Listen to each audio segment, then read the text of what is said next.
جو بیان آپ سماعت فرما رہے ہیں اس میں آپ کو بارہا یہ بتایا جا رہا ہے کہ امام حسین علیہ الصلوۃ والسلام جو ہدایت کے چراغ ہیں اور کشتی نجات ہے. یقیناً امام حسین علیہ الصلوۃ والسلام دین کے چراغ ہیں کہ اگر یہ کربلا کے میدان میں نہ جلتے تو شاید دین کا اجالا پوری دنیا میں نہ پھیلتا. امام حسین علیہ الصلوۃ والسلام نے جو قربانیاں دی ہیں آج بھی تمام انسان اس کا جواب لانے سے قاصر، کیونکہ یہ فقط حسین کا ہی دل تھا کہ جنہوں نے کربلا کے میدان میں اپنے گھر کو لٹا دیا. صرف اس لیے لٹا دیا کہ جیسا اصول کافی کی ایک روایت ہے، امام نے مشکلات اسی لیے جھیلی ہیں تاکہ آپ پر کوئی مصیبت نہ آ جائے. امام نے اسی لیے مشکلات جھیلی ہیں تاکہ آپ کے اوپر کوئی مصیبت نہ آ جائے. تو امام حسین علیہ الصلوۃ والسلام جو شخصیت ہیں، یقیناً ان کا زمانہ جو ہے کبھی کسی مقام پہ تقابل اور برابری نہیں کر سکتا. بارہا علماء اور ذاکرین سے ایک جملہ سنتا رہتا ہوں جو آپ کی خدمت میں بیان کروں. امام حسین علیہ الصلوۃ والسلام تو بڑی دور کی شخصیت ہے. امام حسین علیہ الصلوۃ والسلام تو بہت دور کی بات ہے. کربلا کے میدان میں جو 6 مہینے کے لیے اصغر نے وقت آخر جو مسکرا دیا، اس کے مقابل بھی آج دنیا کھڑی نہیں ہو سکتی. کیونکہ موت کے وقت، موت کو نظروں میں دیکھتے وقت اگر کوئی مسکرا سکتا ہے تو یہ اہل بیت کا گھرانہ ہی اہل بیت ہی ہے، اور کسی اندر یہ جرأت نہیں ہے. چونکہ ہر انسان موت سے ڈرتا ہے. موت کا خوف کس کو نہیں ہے؟ عمر بن عبدود جو مولا کائنات کے مقابل میں آیا، اس کو معلوم تھا، اس کی ماں نے بتا رکھا تھا دیکھو سب کے مقابل میں جانا لیکن خبردار حیدر کے مقابل میں نہ جانا. اس کی معنی یہ کہ اس کی ماں مولا کائنات کو سمجھتی تھی. یا یوں کہہ دوں کہ جو سین و سال تھا مولا کائنات جب مرحب سے اور دوسروں سے جب لڑے ہیں تو بہت زیادہ کا سن نہیں تھا. غالباً آپ 40 کے اندر لے لیجئے، 26 اور 30 کے قریب پکڑ لیجئے. اسی سین و سال میں لڑائی ہوئی ہے. جب اس سین و سال میں لڑائی ہوتی اس کے معنی یہ ہے کہ مرحب کی ماں کو بھی معلوم ہے کہ حیدر کس شخصیت کا نام ہے. یا یوں کہہ دوں مرحب کی ماں جانتی ہے کہ جس فاطمہ بنت اسد کے شکم سے حیدر پیدا ہونے والا ہے وہ حیدر کی عظمت کیا ہے. صلوات علی محمد و آل محمد. کل جو گفتگو میں نے آپ کی خدمت میں چھوڑا تھا اور یہاں پر چھوڑا تھا کہ انسان اہل بیت کی اطاعت کا محتاج ہے. اگر اہل بیت کی اطاعت نہ کرے تو گمراہ ہو جائے گا. لہذا اس کو چاہیے کہ اہل بیت کی اطاعت کرے. اطیعوا اللہ واطیعوا الرسول وَأُولِي الْأَمْرِ مِنْكُمْ. یہاں صرف قرآن پڑھنے کے لیے آیت آپ کے لیے نازل نہیں ہو کہ آپ نے قرآن پڑھ لیا اور ثواب حاصل ہو گئے. یہاں باقاعدہ خداوند عالم نے اطاعت کا حکم دیا ہے کہ آپ کو اطاعت ہی کرنی ہے. کس کی اطاعت کرنی ہے؟ اطیعوا اللہ. پہلے آپ خدا کی اطاعت کریے. لیکن مسئلہ یہ ہے کہ خدا کی اطاعت سمجھیں گے کیسے؟ اور پھر اس کے فوراً بعد ہی اطیعوا اللہ واطیعوا الرسول. جہاں اپنی اطاعت کی بات کر رہا ہے خدا، وہاں پر فوراً عطف کر رہا ہے رسول کی اطاعت. واو واو عاطفہ ہے، بغیر فاصلے کے وہ عطف کر دے رہا ہے. کس کے اوپر؟ اللہ کی اطاعت پر. یعنی اللہ کی اطاعت کریے، اس کے بعد فوراً رسول کی اطاعت کریے، اور فوراً کس کی اطاعت کریے؟ اولو الامر منکم کی اطاعت کریے. اب آئیے چھٹے امام کی حدیث کیا ہے. چھٹے امام فرماتے ہیں کہ جو خداوند عالم قرآن میں جس اطاعت کا حکم دے رہا ہے، نحنو اطیعوا اہل بیت علیہ الصلوۃ والسلام، ہم ہی اہل بیت وہ ہیں کہ جو اولی الامر منکم ہیں. صلوات علی محمد اللہم صلی علی محمد ہم ہی اہل بیت اولی الامر منکم ہیں. ہم ہی تو اطاعت ہیں. اب ہماری اطاعت نہیں کریں گے تو کس کی اطاعت کریں گے؟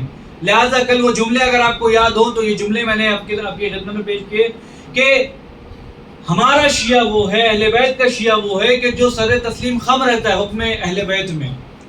لیکن مولا ایک دوسرے مقامات پہ فرماتے اور روایت یہی ہے. روایت جو ہے یہ چھٹے امام سے روایت ہے کہ ان احمد ابن عبداللہ، ان ابی عبداللہ فرماتے ہیں. کیا فرماتے ہیں؟ واللہ ما شیعۃ علی. سنیے گا بڑی توجہ کے ساتھ، بہت دلچسپ روایت ہے. واللہ ما شیعۃ علی صلی اللہ علیہ وآلہ وسلم الا من عف بطنه وفرجه وعمل لخالفه ورجع ثوابه وخاف عقابه. اب اس کا ترجمہ آرام سے میں آپ کی خدمت میں پڑھوں. چھٹے امام علیہ الصلوۃ والسلام فرماتے ہیں اللہم صلی چھٹے امام فرماتے ہیں کہ خدا کی قسم ہمارا شیعہ وہ ہے، توجہ چاہ رہا ہوں، خدا کی قسم ہمارا شیعہ وہ ہے کہ جو اپنے آپ کو حرام چیزوں سے محفوظ رکھے اور اپنے شکم کو حرام چیزوں سے محفوظ رکھے، اور اس کے بعد فرماتے کہ اپنے فرج کو یعنی شرمگاہ کو حرام چیزوں سے محفوظ رکھے۔ اگر آپ پہلے والے جملے پر غور کریں واللہ ما شیعتنا واللہ ما شیعت علی، یہ جو واو ہے نا وہ واو قسم ہے۔ اسلام میں کتنی قسمیں واجب ہے؟ کتنی قسم؟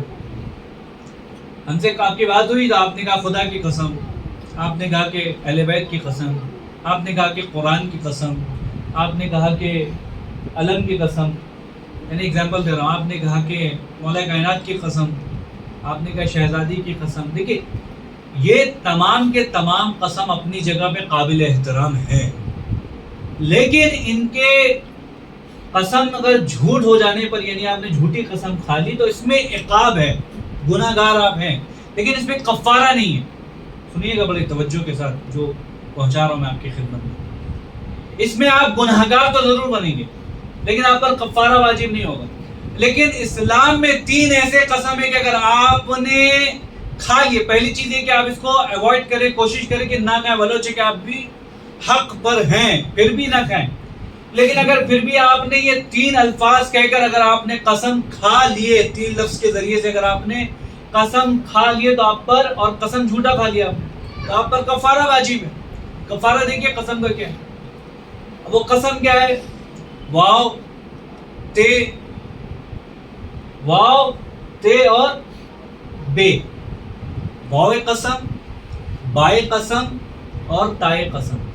اگر یہ 3 لفظ کے ذریعے سے آپ نے قسم کھا لی کس کی؟ خدا کی، اور آپ نے جھوٹی قسم کھا لی تو آپ پر کفارہ واجب ہے۔ آپ اکثر و بیشتر جانتے کیا کرتے ہیں؟ جانے انجانے میں واو قسم زیادہ استعمال کرتے ہیں۔ واللہ کی قسم کھا کر کہہ رہا ہوں میں، مجھ سے بڑا کوئی سچا تھوڑی ہے یہاں۔ جب آپ جانے انجانے میں قسم کھا لیتے تو آپ کو معلوم ہے کتنے کفارے آپ پر واجب ہو جاتے ہیں۔ اگر آپ نے کہا کہ واللہ باللہ تاللہ، اگر یہ 3 لفظ کہہ کر اگر آپ نے قسم کھا لیا تو پھر یاد رکھیں اگر یہ قسم جھوٹی نکلی اور آپ اپنے بات پر غلط ہو گئے تو اس کے معنی یہ کہ آپ کو کفارہ دینا۔ امام کیا فرماتے؟ واللہ ما شیعت علی ابن ابی طالب علیہ الصلوۃ والسلام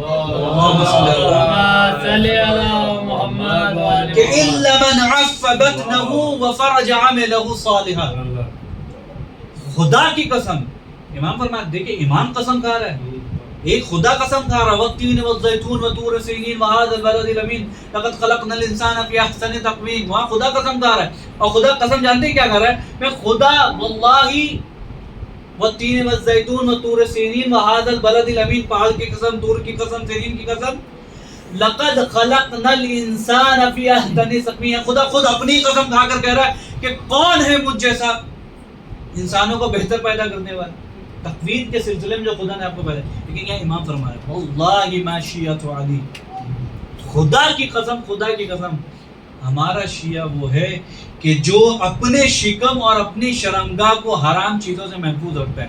اب یہاں رک کر روایت تھوڑی، ابھی میں نے روایت نہیں پڑھی، بس 2 جملے پڑھے، ابھی شاید مکمل نہ کر سکوں لیکن بات ختم کر دوں گا اسی پہ۔ دیکھیں پہلا جملہ کیا ہے کہ ہمارا شیعہ وہ ہے کہ جو اپنے شکم کو حرام چیزوں سے محفوظ رکھتا ہے، اور دوسرا جملہ کیا ہے؟ اپنے شرمگاہ کو حرام چیزوں سے محفوظ رکھتا ہے۔ میں پیش کرنا چاہ رہا تھا کہ امام موسیٰ کاظم کی کچھ واقعات تاکہ چونکہ آج ولادت کی تاریخ بھی، شب ولادت ہے امام موسیٰ کاظم، تو میں چاہ رہا تھا کہ بطور عنوان ان کو تھوڑا اشارہ کر کے انشاءاللہ گزر جاؤں، لیکن ابھی چھٹے امام کی حدیث اگر موقع ملا اور بات آ گئی تو ایک حدیث امام موسیٰ کاظم کی بھی سنا دوں۔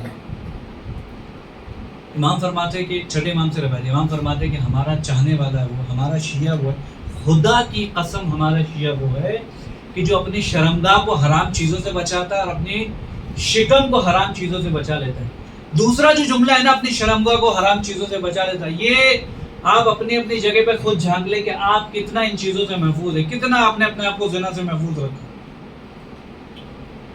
آپ کو معلوم ہے آیت اللہ دست غیب شرازی گناہ کبیرہ میں ایک روایت لکھی.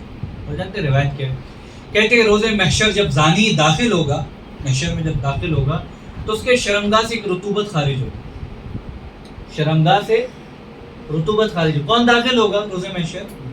زانی داخل ہوگا. زانی یعنی زنا کا، جو زنا کرتا ہے. اب زنا کی بھی کیٹیگریز ہیں، زنا کے بھی طبقات ہیں. اب کوئی انسان شرمگاہ کے ذریعے سے زنا کر رہا ہے، کوئی انسان آنکھوں کے ذریعے سے زنا کر رہا ہے، کوئی انسان ہاتھوں کے ذریعے سے زنا کر رہا ہے. دیکھیں یہ سب ساری چیزیں جو میں کھل کے وضاحت نہیں کر سکتا. کہتے ہیں کہ جب یہ داخل ہوگا نا، اب یہ مطلقاً ایک زانی انہوں نے ایک شمار کیا، میرے خیال سے وہ تمام کی تمام چیزیں شامل ہیں. ایک مطلقاً جملہ کا کوئی قید نہیں لگائی کہ انسان شرمگاہ کے ذریعے سے ہے تو وہ زانی ہے، یا ہاتھ کے ذریعے سے زنا کر رہا ہے تو وہ زانی. انہوں نے کہا کہ نہیں، ایک مطلقاً جملہ کا کہ جو بھی زناکار جب روز محشر داخل ہوگا تو اس کی کیفیت یہ ہوگی کہ اس کی شرمگاہ سے کچھ رطوبت خارج ہو رہی ہے، اس کی شرمگاہ سے کچھ رطوبت خارج ہوگی. اور اس زانی سے جو اہل جہنم ہے وہ گریز کریں گے، پرہیز کریں گے. توجہ فرما رہے ہیں، سنیے ذرا توجہ کے ساتھ. اس زانی کے ساتھ یعنی خود جہنم میں پڑے ہوئے ہیں، لیکن اس زانی سے اہل جہنم کیا کر رہے ہیں؟ اپنے آپ کو دور کریں کہ بھائی کیا ہے. یعنی وہ رطوبت اتنی زیادہ بدبودار ہوگی کہ اہل جہنم اس سے پریشان ہوں گے. آپ چھوڑ دیجئے، آپ سوچ بھی نہیں سکتے کہ جنت ابھی کہاں ہے اور کہاں نہیں ہے. ابھی بات چل رہی ہے جہنم پر جب وہ زناکار داخل ہو رہا ہے. اور اس کے بعد وہ روایت فرماتے ہیں کہ خود روایت ہے، میں نے خود اپنی آنکھوں سے پڑھا، جب آپ کی خدمت پیش کروں. اب یہ غالباً دوسری جلد یا پہلی جلد میں ذہن سے نکل رہا ہے. وہ فرماتے ہیں کہ اگر اس زانی کی جو رطوبت خارج ہو رہی ہے، جو پانی جو رطوبت ٹپک رہا ہے، اگر سوئی کے برابر ایک قطرہ بھی اگر اس دنیا میں ڈال دیا جائے نا تو اہل دنیا بدبو سے مر جائیں گے. اہل دنیا بدبو سے مر جائیں گے. اس زانی کی اگر ایک رطوبت اس دنیا میں، فضان محترم یاد ہے، امام فرماتے کہ واللہ ما شیعت علی ابن ابی طالب، خدا کی قسم میرا شیعہ پرہیز کرتا ہے. کس سے پرہیز کرتا ہے؟ حرام چیزوں سے اپنے شرمگاہوں کو بچاتا ہے. اور الحمدللہ مجھے یقین ہے، میں حسن ظن رکھ کے کہہ رہا ہوں، تمام شیعہ حیدر کرار جو ہیں اپنے آپ کو ان چیزوں سے بچاتے ہیں. لیکن معاملہ یہاں نہیں. بات جو میں کرنا چاہ رہا تھا شاید وقت لے لوں. معاملہ یہ ہے کہ آپ اپنے شکم کو کتنا محفوظ رکھتے ہیں حرام چیزوں سے. آپ کو معلوم ہے ابھی وہ بات آ گئی روایت سے. 7ویں امام کی ایک حدیث ہے، اور 7ویں امام کی حدیث کیا ہے؟ اگر کوئی انسان اپنے آپ کو حلال چیزوں سے قریب کرتا ہے تو خدا کی معرفت حاصل کر لیتا ہے. دیکھیے لفظ چھوٹے ہیں لیکن اس میں کتنی عمیق اور کتنی گہرائی ہے آپ کو بھی نہیں معلوم. آپ حلال کھا رہے ہیں، خدا کی معرفت کیسے حاصل ہو رہی ہے؟ آپ تو کچھ پڑھ بھی نہیں رہے، نہ کوئی کتاب، نہ کوئی دین کا مطالعہ، کچھ بھی نہیں ہے، لیکن خدا کی معرفت کیسے حاصل ہو رہی ہے؟ لیکن امام کی حدیث پر توجہ فرما لیں. خدا قسم یہ ایک ایسی چیز ہے جو امام نے واقعا نایاب ہے، اور شاید ہم کو ہر جگہ پر اویلیبل ہمارے لیے نہ ہو. جو چیزیں یہاں سے مل جاتی ہیں دنیا میں کہیں سے نہیں ملتی. جو چیزیں منبر رسول سے مل جاتی ہے دنیا میں کہیں نہیں. امام فرماتے ہیں کہ آپ جیسے حلال کے قریب جائیں گے اب ویسے جو ہے خدا سے قریب ہوتا رہے گا. اور جب خدا سے قریب ہوتے رہیں گے تو تقوی سے قریب ہو جائیں گے. تو اس کے معنی یہ ہے کہ اگر آپ کو خدا سے قریب ہونا ہے نا تو سب سے پہلے اپنے کھان پان پہ دھیان دینا. جو غذا آپ استعمال کرنا اس پہ آپ کو دھیان دینا. واقعہ کربلا کیا تھا؟ واقعہ کربلا کیا تھا؟ امام حسین نے فرمایا مجھے معلوم ہے کہ تم میری باتوں کو کیوں نہیں سمجھ پا. اس کی ایک وجہ یہ ہے کہ تمہارے شکم میں حرام غذائیں موجود ہیں، لہذا امام کی بات اثر نہیں کری. وَإِلَّا ممکن ہے کہ امام کسی کو نصیحت کر دے اور اس کو اثر نہ کرے. اگر امام کے زبان سے کوئی انسان راہ راست پہ نہیں آ سکتا تو کیا ہم گناہ گار لوگوں کے زبان سے انسان راہ راست پہ آ جائے گا؟ یقیناً نہیں آئے گا. وہ میں شروع سے چلا چلی کر رہا ہوں کہ بھائی اول وقت نماز پہ آ جاؤ، اول وقت مجلس پہ آ جاؤ، تو کس میں انسان کتنے لوگ توجہ دے رہے ہیں. لیکن اگر امام کہہ دے تو کس میں مزہ آئے؟ اس کے معنی یہ ہے کہ امام اس کیفیت کو سمجھ رہے تھے. اور واقعہ مجھے بیان کرنا تھا، میں چاہ رہا تھا کہ آج بہت ہی مختصر، لیکن باتیں اتنی زیادہ ہے کہ میں کیا کروں، کون سی باتیں آپ کی خدمت میں پڑے، کون سی باتیں پڑھے. امام نے کبھی آپ کو فراموش نہیں کیا. جہاں آپ کے سلسلے میں قسم کھائی وہاں آپ کو فراموش نہیں کیا، ہر جگہ آپ کی رہنمائی کی. اب ابراہیم ہے امام کا چاہنے والا ہے، لیکن شاید عقیدے کے اعتبار سے ہمارے اور آپ کی جیسا ہے. اب اس کا گھر جو ہے مسجد سے ٹچ میں ہے، مدینے سے ذرا مسجد کے قریب ہے. امام نے اس کو خط بھیجا. امام غالباً مدینے سے باہر تھے، شہر سے باہر تھے. امام نے اس کو خط بھیجا کہ ابراہیم کو خط بھیجو، اور خط جا کے قاصد لیا، خط پہنچایا. خط میں لکھا تھا کہ ابراہیم تم اپنا گھر خالی کر دو. اسے خط پڑھا اور پھر وہ پریشان ہو گیا. لوگوں نے بیوی نے پوچھا کیا بات ہے؟ کہا امام فرماتے گھر خالی کر دو، اس سے بہتر گھر کہاں ملے گا مجھے. اب دیکھیے جہاں امام کے حکم پر کشمکش ہو جائیں آپ، جہاں امام کے حکم پر آپ اڑنگا لگا دیں کہ بھائی یہ کیسے ممکن ہے کہ امام یہ کہہ رہے ہیں، اب وہاں ایمان بھی کمزور ہو جاتا، عقیدہ بھی کمزور ہو جاتا. وَإِلَّا امام کا چاہنے والا وہ امام جس کے لیے قسم کھا رہے ہیں، امام جس کے لیے قسم کھا رہے ہیں کہ ہمارا شیعہ وہ ہے، تو اس کے معنی یہ ہے کہ امام کا شیعہ وہی کہ امام جو امام کے حکم پر چو چلا نہ کرے. بس کہہ دے. امام نے پھر خط بھیجا، اس نے پھر پڑھا، اس نے توجہ نہیں دی. امام نے پھر خط بھیجا، اس نے پھر پڑھا، اس نے کوئی توجہ نہیں دی. رات ہو گئی، مسجد جو ہے تاخیر سے پہنچا.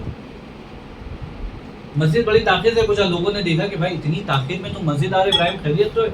کہا کہ بھائی مسئلہ یہ ہو گیا کہ جب میں کنویں میں ڈول میں نے جب ڈالا تو میں نے جب پانی کھینچا تو میں نے دیکھا کہ ساری گندگی جو ہے کنویں بھری پڑی ہے، بہت سی گندگی ہے. اور یہ ہے جب میں نے اس سے آٹا بھی گوندھ لیا، اس سے کپڑے بھی دھل لیے، یہاں تک کہ اب وہ تمام چیزوں کو آٹوں کو میں نے پھینک دیا اور کپڑے وپڑے کو پاک کرتے کرتے کافی وقت ہو گیا، اسی لیے آج مسجد تاخیر سے پہنچا. تو تاکہ امام کا ایک خط آیا تھا، نہیں معلوم کس لیے، لیکن امام فرما رہے تھے کہ مسجد سے جو ہے یعنی اپنا گھر جو ہے خالی کر دو. تو لوگوں نے کہا پھر کیا کیا تم نے؟ کہا کہ نہیں اب سوچ رہا ہوں کہ اب گھر خالی کر دوں.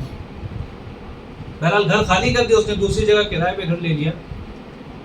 صبح جب اٹھ کے آیا نا، جب اس کو خبر ملی کہ ابراہیم معلوم ہے تمہارے گھر کے ساتھ کیا ہوا، پچھلی رات حادثہ کیا پیش آیا؟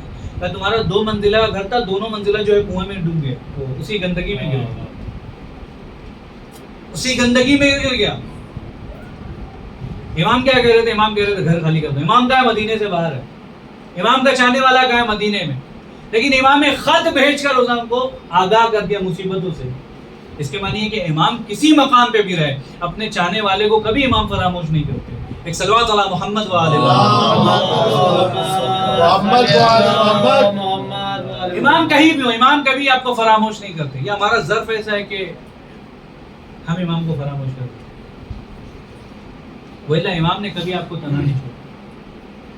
امام نے کربلا کے میدان میں جو غربت محسوس کی نا، عام طور سے اب وہ کبھی کسی اور موقع پر ہم امام کو صرف فقط زنجیروں میں ہی امام موسیٰ کاظم کو ہم نے سمیٹ رکھے اور زندان.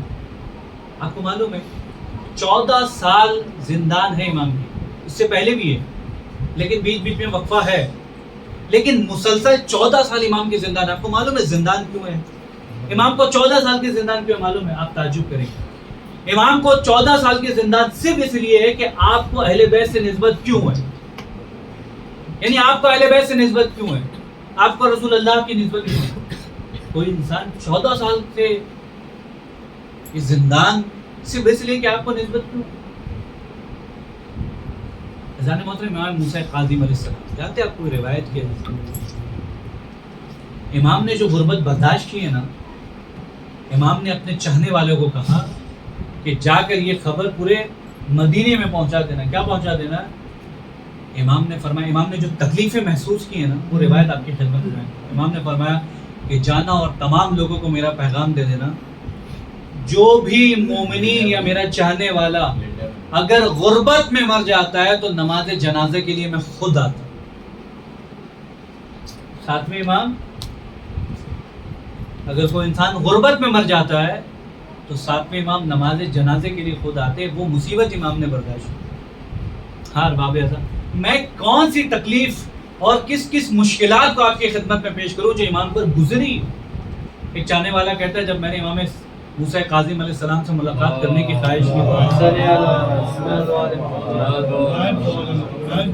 میں نے دیکھا امام قید خانے میں، اور قید خانے میں امام ہونے سے ٹیک لگا اس طریقے سے بیٹھے کہ ایسا لگتا ہے ایک چھوٹا سا بچہ دیوار میں ٹیک لگا کے بیٹھا.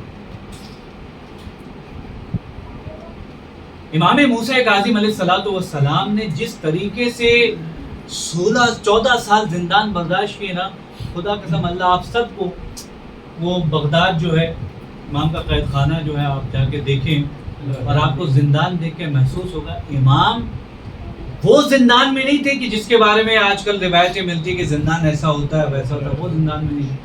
خدا کی قسم میں نے روایت پڑھی, اگر نہیں پڑھتا تو آپ کی خدمت میں بیان نہیں کرتا. امام پیر پھیلا نہیں سکتے تھے, وہ زندان میں تھے. امام اپنے ہاتھوں کو نہیں اٹھا سکتے تھے, امام وہ زندان میں تھے. اور جانتے ہیں زندان کی کیفیت کیا تھی؟ روایت بتاتی ہے جب امام اس گڑھے میں ہوتے تھے, زندان کے گڑھے میں, تو سورج کی روشنی امام تک پہنچتی نہیں تھی. لیکن عزیزان محترم, وہ مشکلات, وہ مصیبتیں جو امام علیہ الصلوۃ والسلام نے اٹھائی, امام رضا علیہ الصلوۃ والسلام کہتے ہیں کہ جب میں نے اپنے بابا کو غسل دیا ہے تو وہ پہلی ایسی شخصیت ہے جو ہتھکڑی اور بیڑی کے ساتھ دفنائے گئے.